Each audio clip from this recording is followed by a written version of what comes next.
हमारे channel Swaraj times को subscribe करें और वीडियो सबसे पहले देखने के लिए बेल आइकन को दबाएं। बाबू जगजीवन राम की धरती, ये धरती है क्रांति की जननी। परम पूजनीय बाबा साहब अंबेडकर ने वोट का अधिकार दिया है और वो वोट का अधिकार बिकने के लिए नहीं दिया है। किस लिए दिया है वोट का अधिकार? गुलामी से मुक्ति के लिए। समझ रहे? लोकतंत्र बना इसलिए क्योंकि पहले राजतंत्र था कि राजा का बेटा ही राजा बनेगा, गरीब का बच्चा राजा नहीं बनेगा।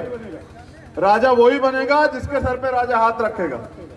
तो लोकतंत्र बना इसलिए कि एक मजदूर का बच्चा, एक किसान का बच्चा, एक गरीब का बच्चा, एक महिला जिसको अबला कहा जाता है, उन तमाम लोगों को राजनीतिक शक्ति देने के लिए, और वो इसलिए कि वो रुपए पैसे वाले ना बने, वो अपने लोगों की सेवा करें, इसलिए लोकतंत्र बना।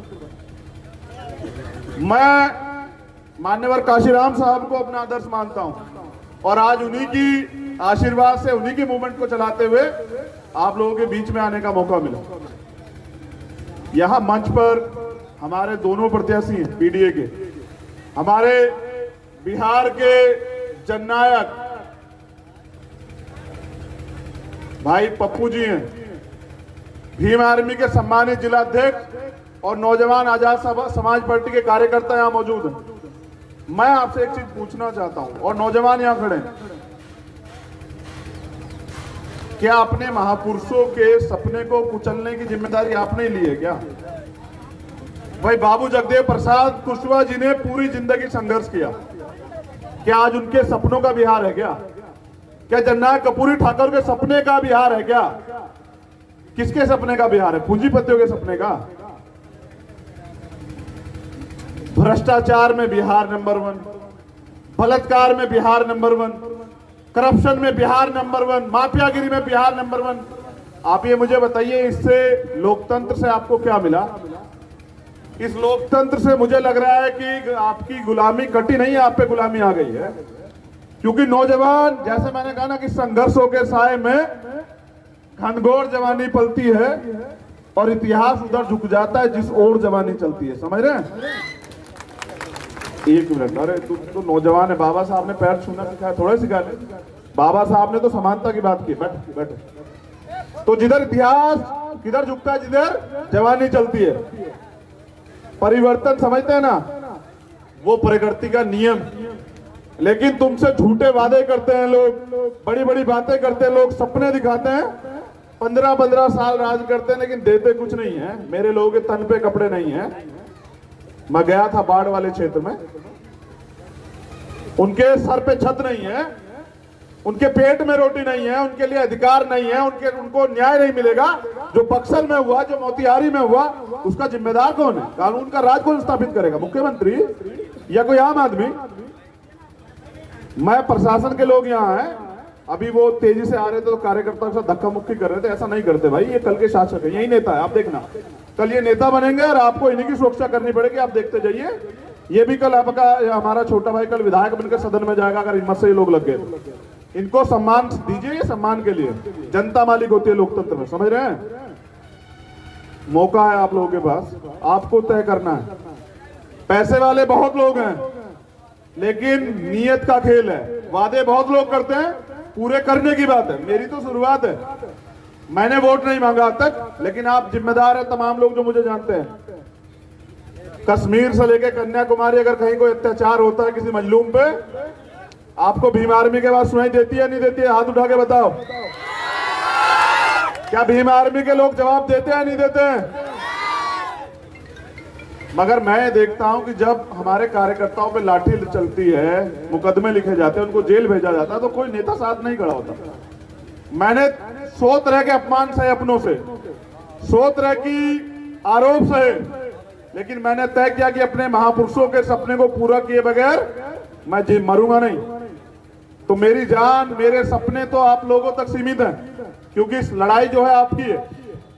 और इस आपकी लड़ाई को मैंने यहाँ, क्योंकि जब मैंने दिल्ली में देखा, बहुत गौर से सुनना, क्योंकि सबसे ज्यादा मजदूर जो हैं वो बिहार से जाते हैं वहां, और जब कोरोना का समय स्टार्ट हुआ ना, तकलीफ में, चप्पल नहीं पैरों पे, पेट में रोटी नहीं, बच्चे के लिए पानी नहीं, कुछ नहीं, अगर है तो अपमान, तिरस्कार, लाठी।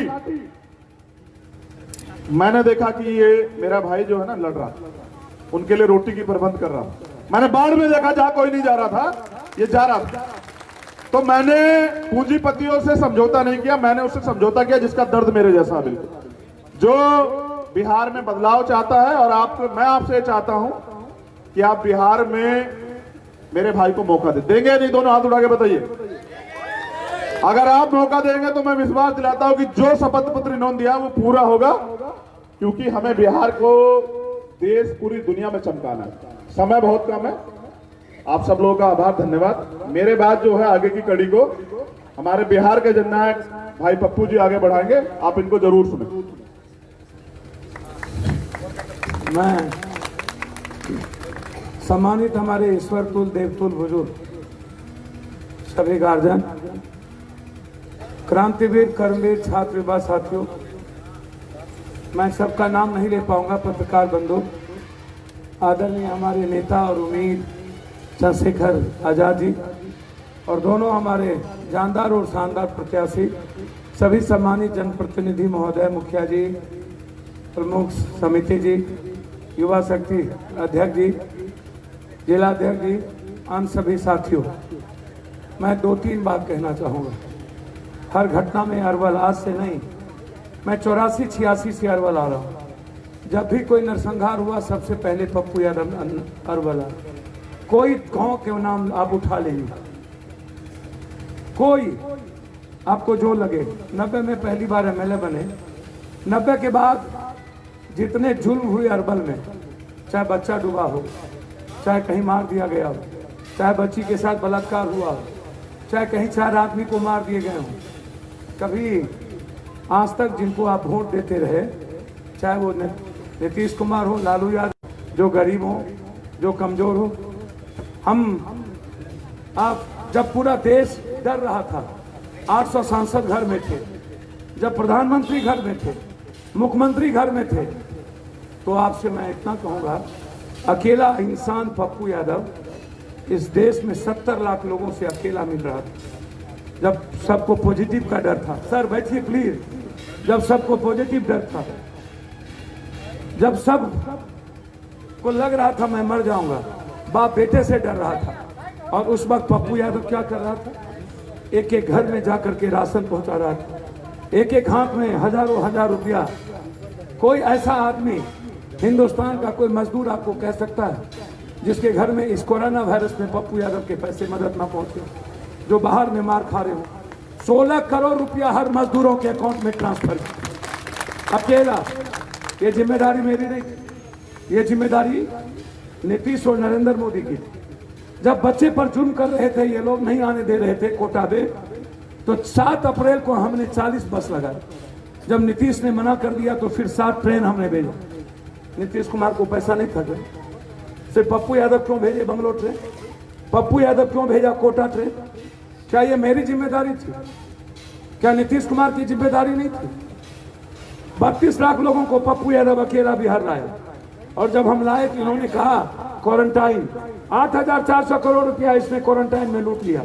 बाद में इन लोगों ने कहा कि हम स्किल दे करके हम खाना देंगे, लेकिन इन्होंने एक खाना नहीं दिया। सब मजदूर आज बाहर चले गए। आप क्यों नहीं पूछते हो नीतीश कुमार से? पटना में बाढ़ आया, 15 लाख लोगों को 19 दिनों तक पूरे शरीर में इंफेक्शन हो गया।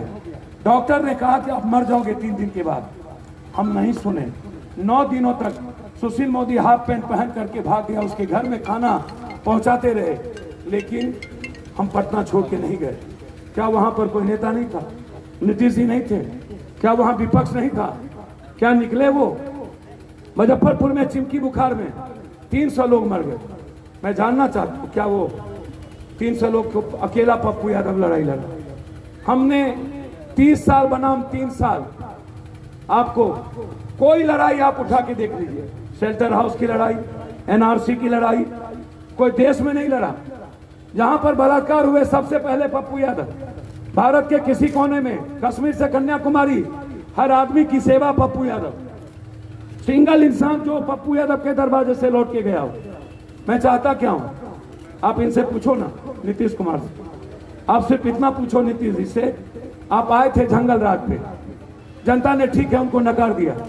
एनआरसी की रिपोर्ट है, आप दुनिया का सबसे ज्यादा बलात्कार बिहार में, सबसे ज्यादा अपराध बिहार में, सबसे ज्यादा अपराधी माफिया बिहार में। आप पूछो ना इससे क्या हुआ। आज 20 साल 15 साल के बाद सबसे ज्यादा राक्षस राज, भ्रष्टाचार पर सबसे ज्यादा नीतीश कुमार दूसरे बार आए। हम आपसे पूछना चाहते हैं नीतीश जी, आज कोई आदमी है जो बगैर पैसा दिए काम कर सकता है? आज हम नहीं कह रहे हैं, ये नीति आयोग की रिपोर्ट है, दुनिया का सबसे ज्यादा भ्रष्ट सरकार नीतीश कुमार की सरकार है, दुनिया का सबसे ज्यादा भ्रष्ट सरकार। आप हमको बताइए, तीसरे बार ये आए डीएनए पर, आरक्षण पर, बैकवर्ड फॉरवर्ड पर, अखलाक पर। क्या हुआ डीएनए का, क्या हुआ अखलाक का, क्या हुआ पटना का पेरिस का डब्बा बना दिए अकेला पप्पू यादव? क्या हुआ स्कूल का, जिंदगी समाप्त कर दी आपने? क्या हुआ हेल्थ का, ना अल्ट्रासाउंड, ना सीटी स्कैन, ना एमआरआई, ना टेक्नीशियन, ना लैब, ना 74% डॉक्टर, ना कोई नर्स, ना कोई चपरासी। नीतीश जी आपको एक चीज बता दो, प्लेन उड़ने की व्यवस्था हो गई, मैं आशीर्वाद लेने आया हूं। हाथ उठा के आप बोलिए, क्या मैं इनको आशीर्वाद दूं? आशीर्वाद दूं? माला कहा आशीर्वाद देना। हम पप्पू यादव पर यदि भरोसा हो, मेरा प्रतिज्ञा पत्र पढ़ लेना, मैंने हाई कोर्ट में एफिडेविट दे के लाया हूं। यदि 3 साल में दुनिया का नंबर 1 बिहार नहीं बनाया तो दोबारा मैं राजनीति नहीं करूंगा इस बिहार में, मैं आपको वचन देता हूं। पप्पू यादव जिंदाबाद, सिर्फ 3 साल। पप्पू यादव जिंदाबाद। चंद्र हमारे चैनल स्वराज टाइम्स को सब्सक्राइब करें और वीडियो सबसे पहले देखने के लिए बेल आइकन को दबाएं।